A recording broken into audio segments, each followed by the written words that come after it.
uncomfortable woo stuff. All right, here we are. Wellness Wednesday, Women's Wellness Wednesday. Namaste, Amy. Nice to see you. Great to see you too. Look, you like my shade of the day. It's very Greece. It's very the 80s. Oh yeah, my hair too. I know. Yeah, I'm in the mood for something a bit more funky. That I girls just want to have fun. Dancing and everything. And I love your background too. Yes. Yeah. So we're constantly leveling up, and now we have this like humongous ring light. Oh, love it. You know, the brightness, just, you know, perfect, you know, and to enhance your glow. Okay. And comment if you think that Jing should always wear her hair like in Greece, sporty spice. What, sporty spice, did you say? Is it baby spice? Okay, you're baby spice, you're blonde. So, you know, I don't think they had an Asian girl in the band back then, you know. I think I have some issues there because when you call me baby spice, I felt like a trigger. No. Oh, right. Okay. Well, not really the word baby, but I'm just saying image wise, right? You know, because she's the blonde one. No, it was literally like there was a moment. This is perfect. There was a moment where I was like, I want to be sporty spice. What the hell? Hey. Oh yeah, right. I mean, you're totally sporty spice. You're totally sporty spice. Yes. All right. Yeah. Because Spice didn't, like, she's brunette, right? So like, you know, baby Spice was the only one with the blonde hair. So of course, sorry. Yes. I don't know which Spice I'm supposed to be, but I always say that, you know, Sex and the City, right? The TV show. I was always like, I'm totally Miranda. Oh, no, not Miranda. I'm totally Samantha. Yes. Are you? Oh yeah. Always. I'm like, no doubt. I'm totally Samantha. There's people who will like openly admit that they're Samantha, and in a way I have like a lot of respect for them and also for Samantha, because she's just her. And I do love these people in the world. Now you are Samantha, because I love that about you. You're 100% authentic. You're just yourself, and you kind of got to that point where you just accepted yourself completely, and you know, take it or leave it. This is me, you know, the song. I've been listening to that song all week, because I finally found all my CDs from the move and had The Greatest Showman on, right? This is me. Oh, great. Yeah, people nice. Just be like, that's one of my favorite songs, actually. It gives me the chills. It's an amazing song. It really, truly is amazing. So just embracing who we are and not giving a damn whether or not we look, you know, we please people's social standard, you know, like beauty standard or not.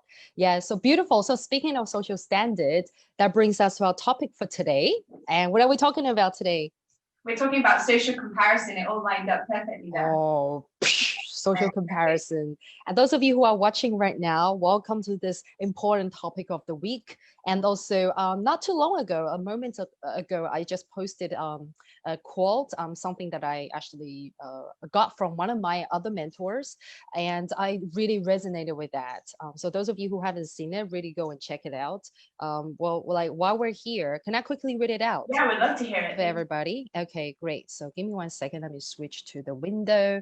Okay, so basically, when I saw this, like not too long ago, I was like, I completely resonate with it, and you know, I'm still also healing myself, you know, from that.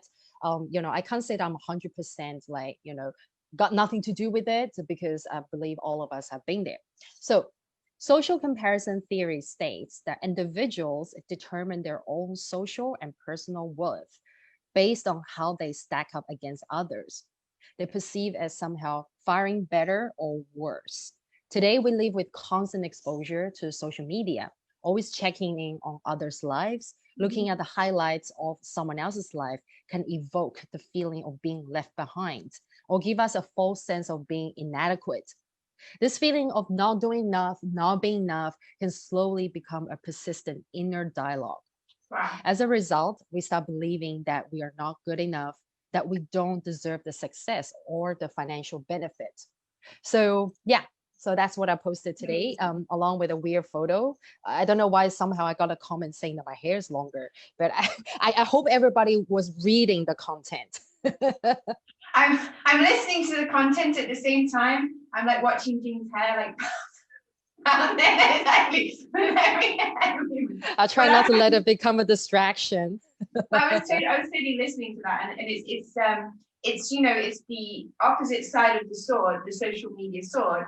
The way that social media can, in one sense, build us up, boost our confidence, spread positivity, and then opens the gate at the same time for this comparison and this measuring up. Which now, as I was listening to you, and we're talking, it was, the quote was saying that it causes us to believe that we're inadequate. Now, I would like to adapt that statement and say that it triggers our inner, already there feelings of inadequacy, I think. And that's at there, because on some level, probably the most fundamental problem that we all have to deal with is that I'm not enough. Right, Literally, right. that statement is the key, let's say, pain that all of the other crap that we have to deal with kind of stems from. I'm not enough as I am, right? And then we open social media and there's a lot of evidence to suggest, looking at everyone's lives, because as you put in that post, or the author of that post wrote, it's the highlights of people's lives. Okay, I mean, The best part. raise your hands, and I will do this. Do we really post the dark side of our lives on social media? To a certain extent, yes.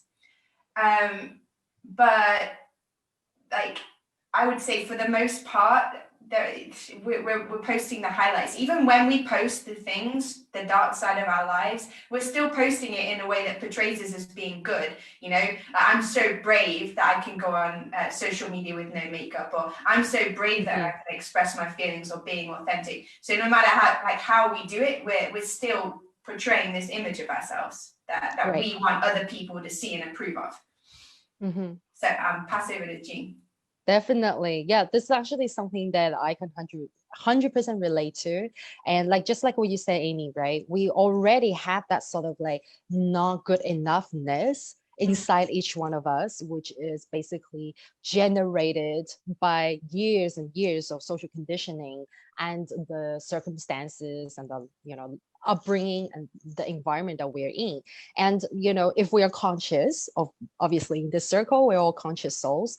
When we're consciously managing our energy and managing our life, we can, bring awareness to that and, heal ourselves from it and, remove that not enoughness out of us, right?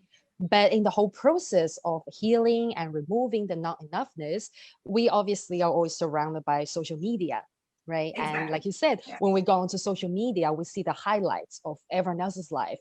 And of course, apart from the highlights, the happy things, the celebration of the success and everything, or a celebration of how good my life is, I'm on the private jet, a lot of the made up content, I have to say, right? Because there has been such a huge culture, like a online social culture of the need to like generate, the need to fabricate a certain lifestyle to get the vanity, to get they call it the vanity measurement, the vanity metrics, to get the likes, to get people's like, admiration by, like putting your materialistic sort of like flaunting your materialistic sort of possession in front of people, or the lack of, right? I mean, the fake material possession in front of people in order to feel like, like in order to feel like you're popular, or your life is fulfilled with likes and people's like how should I say it, people's love for you. But that is a very, how should I say, concerning, it's a very concerning phenomenon. Right? Yeah, I think right. It's concerning, but at the same time, like we always like to do on the show, is take the shame out of it, right? Because we all do it. And even I hate to like break this truth, but even the posts that you're putting there for positivity, right? For example, a gratitude post. I had this conversation the other day. Like my friend was saying, she's sick of seeing people posting about gratitude. Like, why is it bothering her so much? Why is she triggered every time she sees this post saying, "I'm so grateful"? Right. Well, I said, well, it's because really when we do that, we're sort of proud of the fact that we're grateful people and we're positive people. So let's put it out there, and then other people feel a sense of shame. Like, hang on, she's super grateful for everything. Am I grateful enough? Am I doing enough? Am I saying enough gratitude? I'm not good enough. I'm not grateful enough. So I'm not good enough right now as I am. I need to do more. I need to be more. And then, comparing ourselves to people in a positive light. So whatever, like, take the shame out of it. Whatever post we're putting there, whether it's spreading positivity or whatever, is that we have a sense of like, I want to put this out there and prove something about myself. So we're all doing it. And on the flip side, we're also all comparing. Like, literally, because one of the things that I'm doing at the moment is, setting up my business and I'm planning my YouTube and things like that. And I've had to go onto social media these days with like blinkers on. Otherwise, I just get completely demoralized because everyone's already doing loads of stuff on social media. And it's I know what you're feeling. I know completely how you're feeling right now. And it's like it reminds me of when I was competing as an athlete, and sometimes it would be just you watching other people come through and do all this stuff and be amazing, and you think, and sometimes there's that tendency to swing faster now. Exactly. It can go either way. It can go like, right, I'm gonna do it more, depending on what my vibration is. I'm gonna do it, and it doesn't matter what anyone else is doing. I'm gonna do it my way and do it like 100% with my all my, let's say, strength and ability. Or I go the other way and say like, well, why should I even bother? Because they're just gonna beat me anyway. Right. Yeah, it's definitely triggering that, because athletes, I think, are like the ultimate in the comparison sense, because you're literally competing. But the interesting thing about this for me is that I find, and I have found over the years, that the best that I would ever race was when I literally just completely blinkered like a horse. And I didn't even, let's say for like, if I have eight laps to swim in my race, which was 200 breaststroke, probably the first 6 laps, I wouldn't even look either way. And I would just completely focus on my own swim, each stroke being right, how I feel, like keep breathing, and just make it as perfect for me as I could.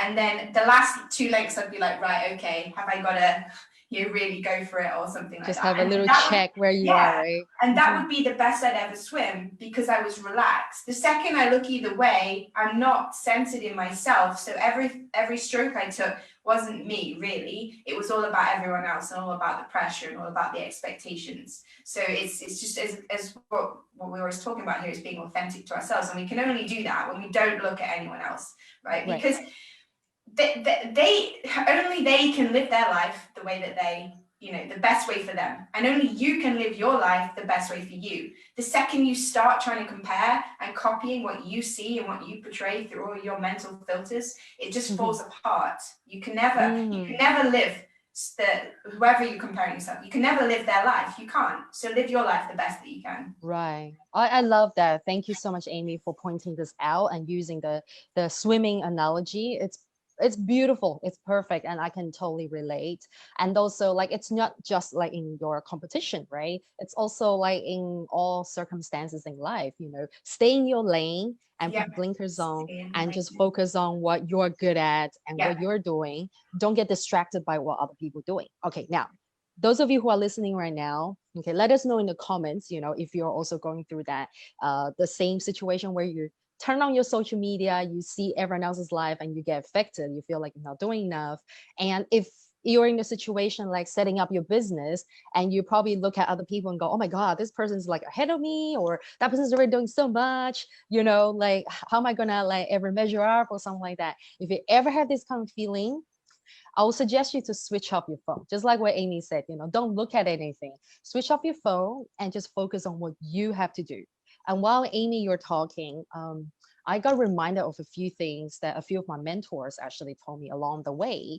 I remember like one time Rebecca G actually told me that if we do have to look at what other people are doing, and it's how we interpret the message actually has a lot to do with ourselves inside, right? Whether if we interpret something as either inspiring or something as intimidating, it's all up to us inside, right?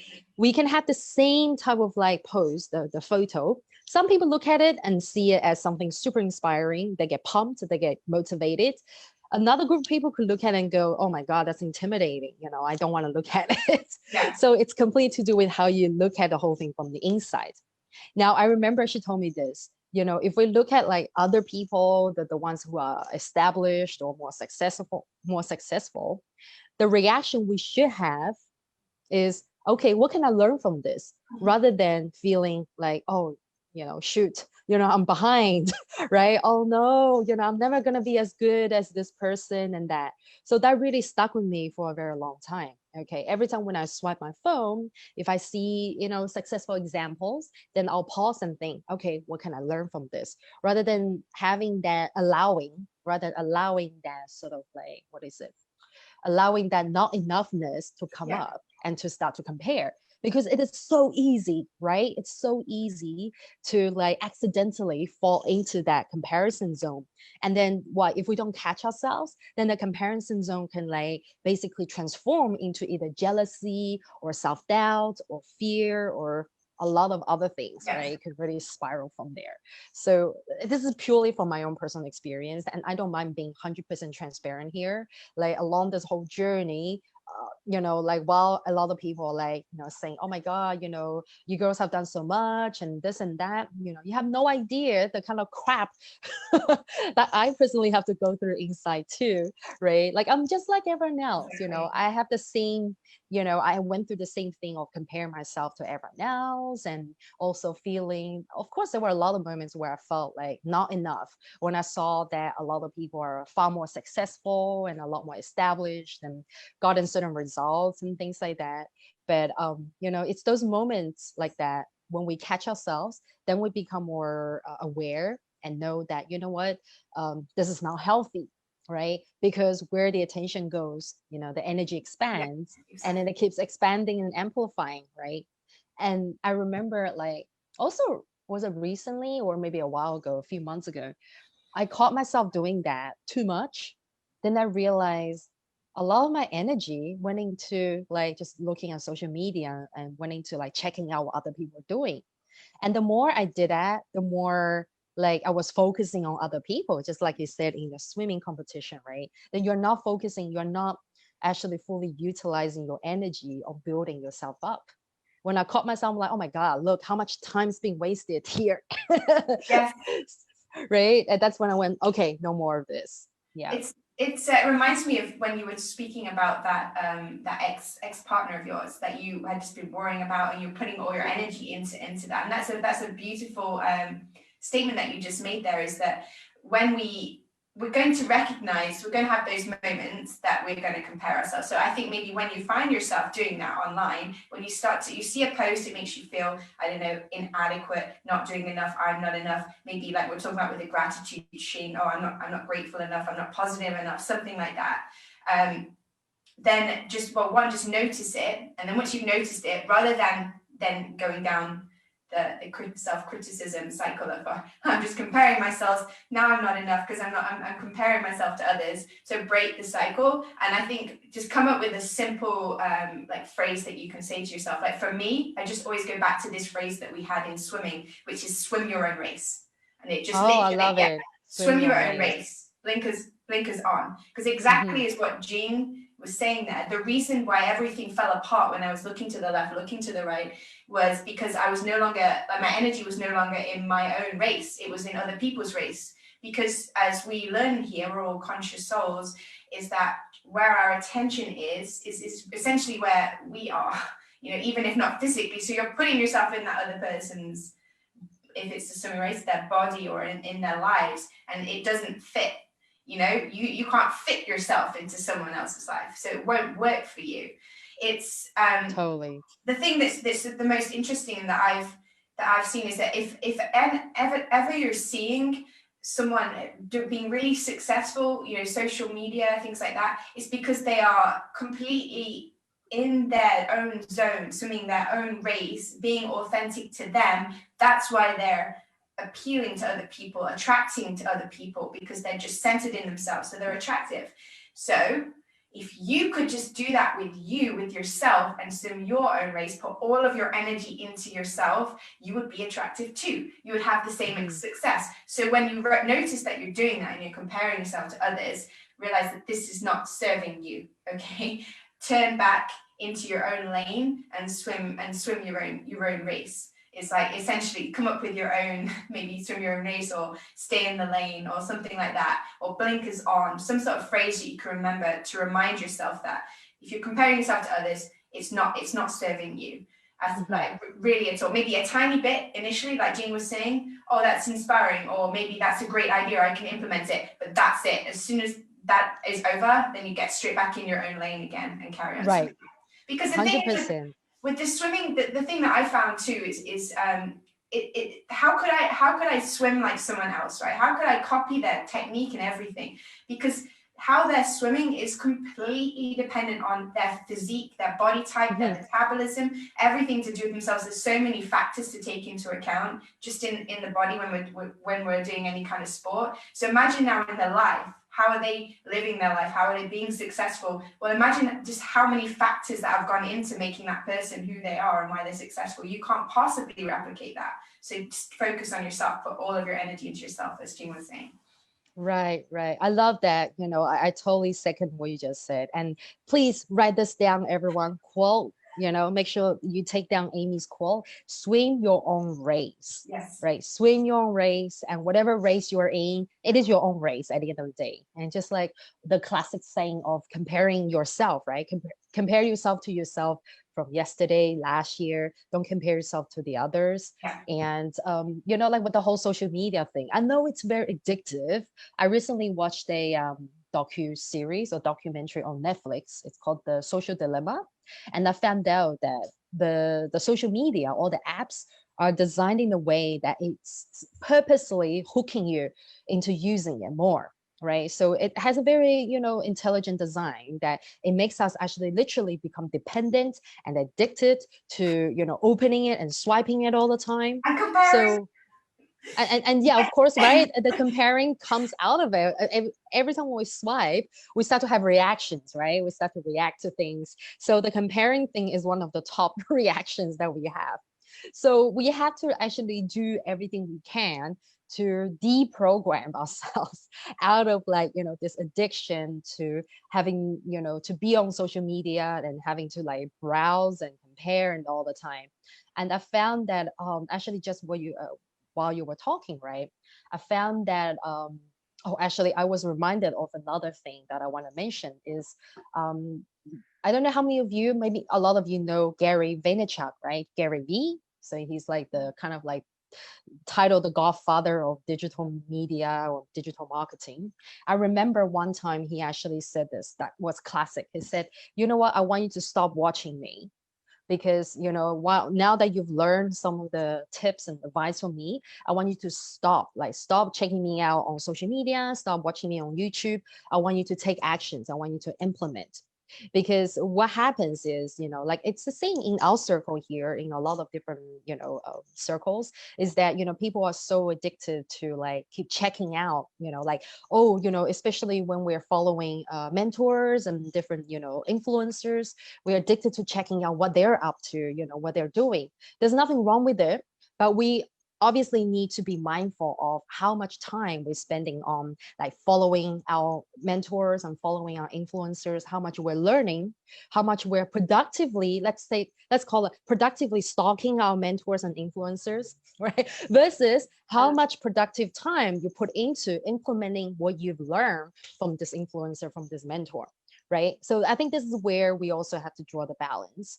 And by doing that, we're not always comparing, because I know that I've always been in the situation of like looking up to, say, for example, Master Sri, right? And look at how successful he is. He's so amazing. And sometimes I get, defeated by thinking that, oh my God, am I ever going to be as good of a speaker as him?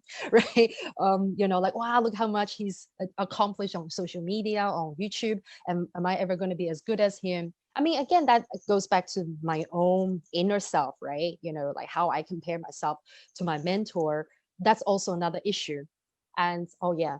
So while saying that, right, there's also something I do need to mention. I think I may have mentioned this last time when I was talking about confidence, is that when we're comparing ourselves to people who are established and a lot more, far more successful, right? They've been around for many years. We also have to remember that we are comparing our stage 1 to their stage like 100, for example. They've been through a lot of different challenges and lots of like ups and downs in their business, in their career journey. So now they're at like chapter like 99, whereas we're probably just starting off. We're at chapter 1, chapter 2. So it is actually really unfair for both parties, for us especially, to compare our chapter 2 to someone's chapter 102, right? So how do you compare that? Just like what you said, when you're swimming, like you can't compare two swimmers, but of course in a competition circumstance, it's about the speed, right? But that person's way of swimming is different to the way you swim. And if you throw me into the pool and swimming against you, then that would be unfair. Then I'll be like, oh my God, I wish I had like, Amy's speed. I wish I had her strokes, right? I'm not a trained swimmer. I'm a novice swimmer, right? I know how to do breaststroke, but I can't compare myself to you, right? I mean, I could do it in a way that I'm, inspired by your, athletic performance. But, in terms of, the chapter 1 and the chapter 100, this is an example there. Yeah. So I just want to mention that, yeah, to help everybody here who are, still in that zone of comparing. Yeah. I think I liked what you said. You mentioned, and this is something like I think we can all take away from this, is that the only person you should be comparing yourself with is you, like yesterday, a week ago, a year ago. Are you improving? Because then you're moving in the right direction. And one of the people that I was thinking of while you were speaking is Emily in our circle. Oh, right. Yeah, okay, so this is someone who is crazy inspiring. Okay, so Yes. I've taught her yoga, but she inspires me. This is a student of mine who inspires me like crazy. Because if she were to compare what she could do in yoga with other people and allow herself to go into that defeat, she would quit. She wouldn't. What? So because as she puts it, she's differently abled. So she's got very very limited ability in her legs, and actually struggles to even walk, but she shows up and she will find a way to get her body to do things with straps and things like that. It is truly inspiring. Okay, so this is an example of someone who's, I mean, I'm sure there are times when she is struggling and comparing, but for the most part, I'm imagining that she just gets on with it and thinks, well, I'm going to find a way for me, for my body, to do the things that I want to be able to do to the best of my ability. And then because of that, it's effing inspiring to watch this girl. Like literally, for me, if anyone ever tells me in yoga, oh, that's not really for me, or I can't do that, or I think, well, I always mention Emily. So if this girl can find a way to do this, then right. you have no excuses. So the only person that we should be comparing ourselves to is ourselves, because then we know when we're moving in the right direction. And we just cannot put ourselves into other people's bodies, like what you were just saying with the swimming, right? So where's the line? If Jing's going to compare herself to me swimming, right, and say, well, I'm not as good as Amy swimming, right? But there's so many other things that we can do. So then she could go the next day and watch someone running and be like, I'm not a good runner as them, or I'm not a good painter as them. There's unlimited things that people can be good at in the world. So we just cannot compare ourselves to everything, right? So why not just focus on you and the things that you're good at and stay in your own lane? Definitely. I love that. And by the way, I think today's Emily's birthday, right? It is Emily's birthday. Yes. Yes. All right. Happy birthday, Emily, if you're watching this. We just have to tag her name here, right? Yeah, she's a true inspiration to us. If you think that you can't do a lot of asanas, like look at Emily. She has no complaints. And while you're talking about Emily, I also have a dear friend of mine, Bill from Vancouver. He is blind, but back then before COVID, when we had a studio, he would show up every week to my class, right? At first I was just like, how would a blind person follow my bootcamp class? But he didn't even think. He just said, I want to come and try it out. He didn't even like have all this what if, buts. I can't see, how am I going to go about it? He had none of those concerns, right? The kind of concern that us, people who can see will probably have, right? He just showed up and said, okay, right, let's figure this out. and we figured it out. And it Amazing. wasn't too hard, right? When someone really wants to Yeah. achieve something, like Emily, you'll find ways. You'll find ways to, like, make it happen.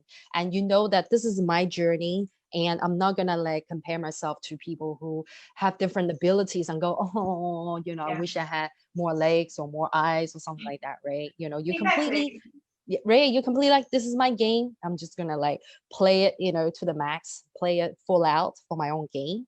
And yeah, so this This is is this is this is super important because this can apply to every area of your life, not just yoga, not just swimming, just everything, looks, what you're doing, your career, because these are people that we're mentioning here who are examples of people who are swimming their own race, owning themselves, and because of that, being super inspiring and magnetic and attractive for other people who are like, wow, okay, and all they're doing is completely just centered in themselves. What can I get my body to do that it couldn't do yesterday? What can I do in my life that I couldn't do yesterday? How can I improve? And not looking at other people to do it, because I'm sure if they did, right? Because these are let's say people who really, if they even just looked at the average person and what they could do and compared themselves and their bodies to it, they would really come out lacking.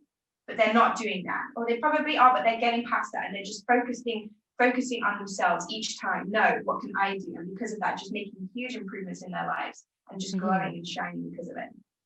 Right. This is beautiful. This is so beautiful. And I actually just remember a friend of mine mentioned this to me. We're actually talking about mental health over the weekend. And he said, he read some studies saying that, this is for girls, actually, for women. Okay.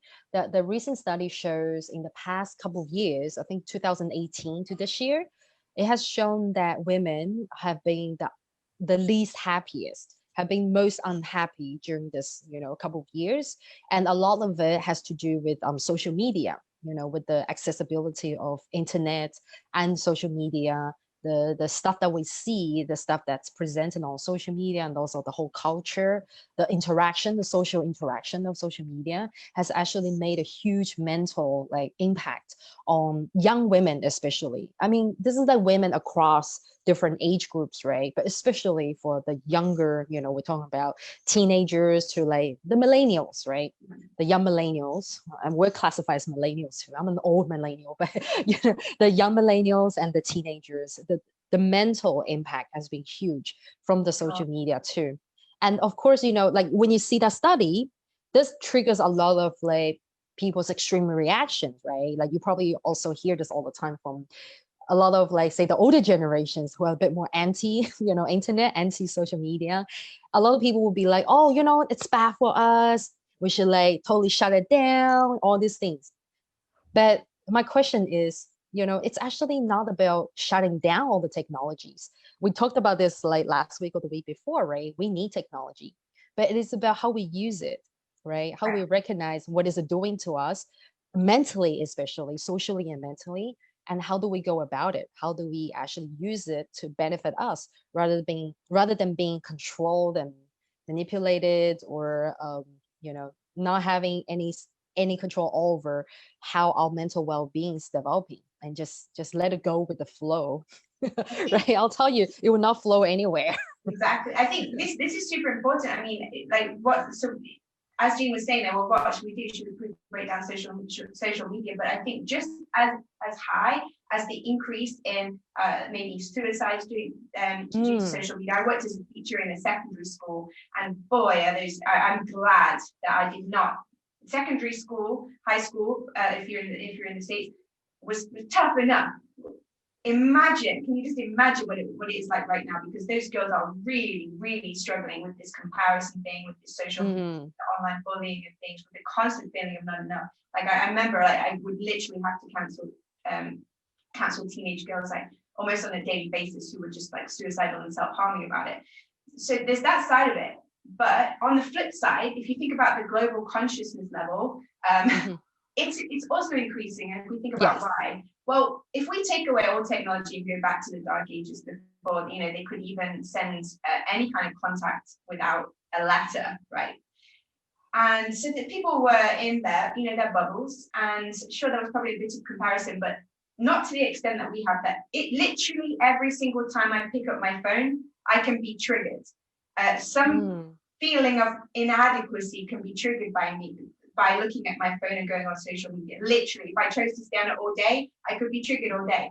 Now, that's actually, as terrible as that sounds, that's a chance for us to question, why is this bothering me? What is the underlying belief here that I'm, that I'm not enoughness, my own inadequacy? Why am I doing this? So it's also making us more aware. And the second part of it is this idea, really, that what we're seeing on social media is in this, right?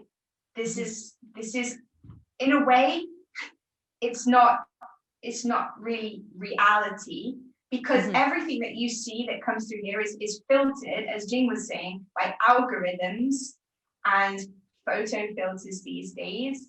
And as we were just saying, presenting your life in a certain way, it's, no matter how we put it, it's inauthentic. It's not who you are. It's not who the person that you're comparing yourself with is really in reality. And maybe a way to get you to question that is that, let's say that you were just, doing your thing and posting on social media, and then all of a sudden, someone from around the world came up to you in your physical reality and said, I want to kill myself right now because I've been looking at your feed and you look like you have the perfect life and you're so amazing, and I just feel completely inadequate. I want to give up because I'm never going to be as good as you. I'm just going to kill myself. How would you feel in that moment? Because I think personally, I'd be like, hang on, I'm so sorry. My life really isn't as good as I was making out. That's not my reality. That's not the truth. It's just the way that it's presented. Please don't take your life based on what I've been portraying on social media. I think that that really comes down to you question whether or not you're truly authentic in your own social media. And then, so if you're not, everyone else isn't either. So what you're comparing yourself to isn't actually even real. Okay, what you see on someone's social media account isn't who they truly are, like, at all. I don't know maybe what percentage, but a very low percent of who they actually are fundamentally in essence. So you're comparing yourself to an illusion.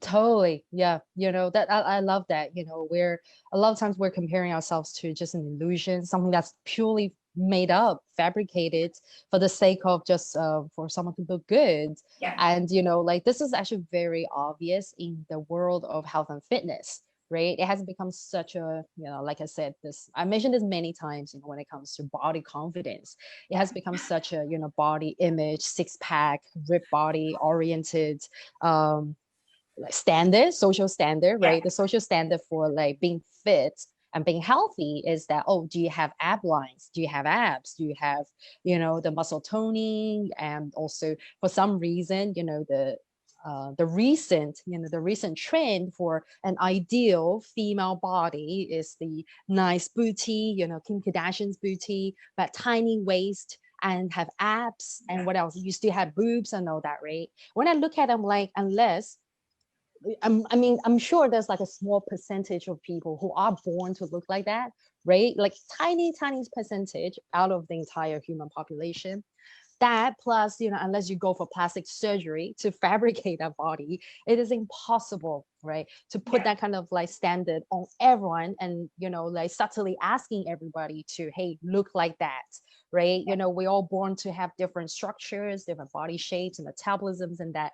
But for some reason, it's being that kind of the diet culture, the health and fitness culture has been promoting that kind of body to everybody. Okay, I'm just talking about women here, right? Men, you'll know what kind of body. Thor, Avengers, right? Captain America, that kind of body.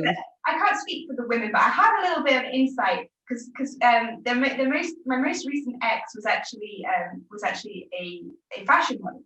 And oh wow, nice. Yeah, and the pictures. So the pictures that I obviously saw, I met this guy online, and like the pictures on his profile are like, this guy is a god, okay?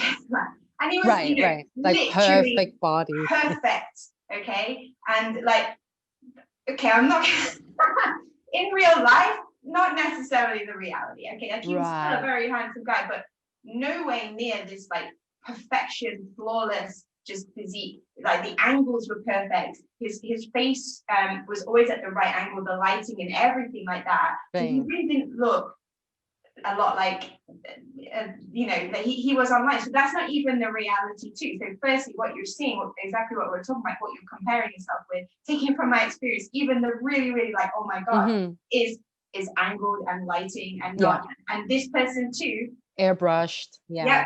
still had a lot of insecurities, still compared himself to a lot of Oh people. yeah. Still, you Oh know, yeah. no matter how many people every single day on his Instagram account tell him how gorgeous he is, how amazing he is, he's still comparing himself to other people too. So even if you were to be somehow in his body, you'd still be doing the same thing, to give up and just focus on yourself. The other thing that I was thinking about when we're talking about this comparing the body types is that, yes, sure, we've got that like standard norm for what is like looking amazing body wise, and then you've also got those people who just maybe aren't that traditional Western view of perfect body, perfect looks, but there's something about them that they just freaking own themselves and own their body and just stand and be like, here I am, and they look really attractive because of it. Because if you were to zoom in and start focusing on, well, that, yeah, sure, it's not traditional, but there's something really magnetic and attractive with them. So the same thing, if you were just to own your own body, own your own physique, and accept it and be like, here I am, and I think I look amazing, I don't care what anyone else thinks, you naturally look much more attractive because of that. So that's Right. it too. 100%. I 100% agree with that. It's the fearlessness. I call the fearlessness that I don't give a F. Exactly. Right. I don't give a F Well. kind of attitude. Yes. But of course, you know, we gotta, you know, we're self-aware of, you know, like, you know, how healthy we are too, right? I always have to make that disclaimer, you know, when it comes to like body positivity, body confidence and that. But you know, we're talking about that fearless attitude that, you know, like it's not my job to make you like me, right? But it's my job to like myself. And you know, I'm swimming in my own lane, right? Yeah. I'm not gonna check you out. And it's really funny when you're talking about that. I just remember the days when I was doing dragon boating, and I remember for some of the races I was the drummer. So the drummer has a very important role of checking out your left and right and see where the other boats are. And then also you speed up and also change your drumming, your speed, because you got to call out, you know, for your team, like when to like speed up. And it's very similar to, Rowing? you know, what you were saying, rowing. Yeah. So dragon boat's paddling. Yeah. I've never heard of So it. I need to Google this now. oh, you should Google it. I'm sure in UK, there is a big dragon boat sort of sports as Yeah, well. but So I it think it sounds originated, amazing. yeah, it's really fun. I love it. It's paddling. Basically, it's one side paddling. And the whole form of the sport comes from China. So it comes from the Chinese origin, but it has become a global sport now, like international festivals and competitions and that. So it's teams competing. And you basically you take one side and you have a partner on the other side. So you paddle one side, right? And you know, you have to, I'm sure those of you who have done some kind of paddling before, you know that, you know, you gotta, you know, set a good sort of like Okay. starting, you know, Yeah. get your engine going first, right? And in the middle you just, you know, keep at a steady pace, and then towards the end I had a job to like check left and right. I had a GoPro on too. I remember it was really Ah, fun. And then see where we are. We're like, okay, right, it's towards the end, we're almost there, a couple meters, not couple meters, 100 meters away from the finish line. Then it's time to really power up, right? And I really have to see left and right, power up. So yeah, so it reminded me of that. Like, yeah, you do have to like strategically check where is your competition at like what point, but also you know, taking it into the life situation is that, you know, it's about competing with yourself. But you know, you yeah. can see what everyone else is doing. And see what your team's capable of, because how many people are in the boat? Exactly. Right. About 18 to 20. 18 Yeah. people in the boat? I need to Yeah. Google this now. That's Yes, yeah, crazy. that's right. Yeah, it's long. The boat is really long, and you Yeah. have two people each row, right? So yeah, I remember about 18 to 20, right? So you have a few that are like reserves, and then the two people at the front are very important because they basically set the synchronicity, and the people behind across will be looking at the person, not directly in front of you, but diagonally across. So you'll be mirroring that person's yeah, move It's, and the speed. Yeah. it's interesting So because every single person in that boat like has their own role to play and their own part to play, and every single person in that boat has to just focus on their paddle, right? And like it, like you also as the back person, this what I don't know what your role is called, like you have your own part to play. And it's like if all of you can just focus on your own job, your own role in that boat, then it all comes together beautifully. But it's like Definitely. if you're saying, hang on, you know, you're not playing your role. What's your role? The spotting person? What do you call yourself in the back? You Yeah, you, I yeah. forgot, I don't know if there's a name, I The, forgot, the, but the yeah. spotter, maybe the or the steerer or something like that. So if you were no longer focused on your role and you were focused on what, like maybe, or maybe I should be paddling this and not focused completely, not centered completely, then they're not going to Mhm. get instructions that they need. And then it's all just Right. going to fall apart from there. Right. Oh, it's very obvious when the boat is like just all over the place, because if you look at it from a distance, right, it looks like a caterpillar, right? Yeah. Like a caterpillar with a lot, is it caterpillar? No, centipede, sorry, centipede. Yeah. Centipede with a lot of legs, but the legs are kind of like all over the place, not like in sync. When a Yeah. boat is like very good and, you know, mechanical in sync, then it doesn't look like a centipede. It looks like just very, you know, uniform. Um, and then while you, if you're a paddler, you actually don't have any opportunity to look left and right because it is Right. that intense, and you just have to focus on what you're doing, your movements, and also the person diagonally across from you, in front of you. Just that person and you. Yeah, I that's it. love And that. this is how everyone becomes in sync together. This So is we don't have this time to look left and right. Yeah. this actually has a really powerful message behind it, because I think a lot of what we're doing is comparing ourselves to other people in the community, other people in our country, other people in the world. And if we all did this, right, and focus on our role that we play in the boat, then it would all just be complete harmony, complete synchronicity, right? Not Jing looking and saying, well, maybe I should be paddling instead, or what's that paddler doing, or what's that, and not focusing on her role to play 100% and giving everything to her role, then it wouldn't work. And just as you were saying, the other people can't even look left and right. So when it all comes together like that in synchronicity, when each person in the complete community is focused on their race, their role, their place in the boat, then Mhm. we're all winners, right? We're all winning Definitely. together. It's not actually about being best at anything. And this is coming from an athlete. It's not about that.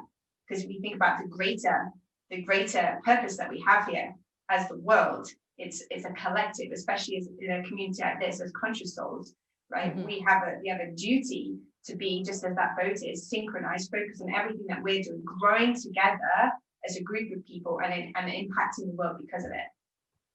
I love that. I totally love that. And that basically sums up perfectly of our topic for today. Yes. And I hope everybody enjoys today's discussion with Amy and I. And I saw Emily's reply because I wrote happy birthday to Emily here, and then she tuned in. Happy Yes. birthday, Emily. Yeah. We've been talking We about love you, Emily. I yeah. know. Yeah. Enjoy your birthday. And for everybody that's watching right now, thank you so much for tuning in every Wednesday. And if you're watching the replay, let us know, you know, you're watching a replay. And if you got anything out of today's episode, do let us know what you learned. And, you know, if you are also struggling with this whole social comparison thing, you know, don't be afraid to let us know. That is actually the best way, by being honest with your weaknesses and with what your struggles are. This is the first step, the first step for you to start healing, start getting out of that. So don't hide it, and don't feel like, you know, embarrassed or anything. You know, like you can see from, you know, all these weeks of talks, you know, Amy and I, you know, we share a lot of our struggles and our vulnerable sides to you guys. So, you know, this is the Yeah. best way. Just let it be out there, let it be Yeah. transparent. No Yeah. shame, because then it's all out in the open, and then we can just move forward together.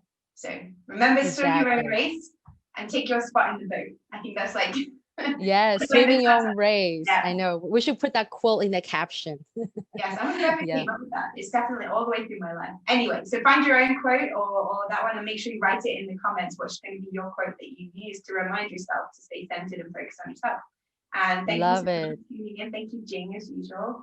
And we'll see you next Wednesday. Okay, lots of love to everyone. Thank you, everybody. And if you are part of CC Plus, make sure you tune in this Sunday, because I'll be hosting CC Plus this Sunday, and I'll be talking Amazing. about relationships. Yay.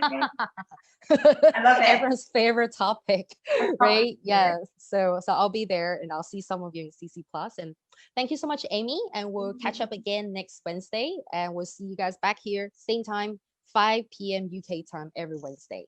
Okay. Bye. Bye. Lots of Love love to you. you.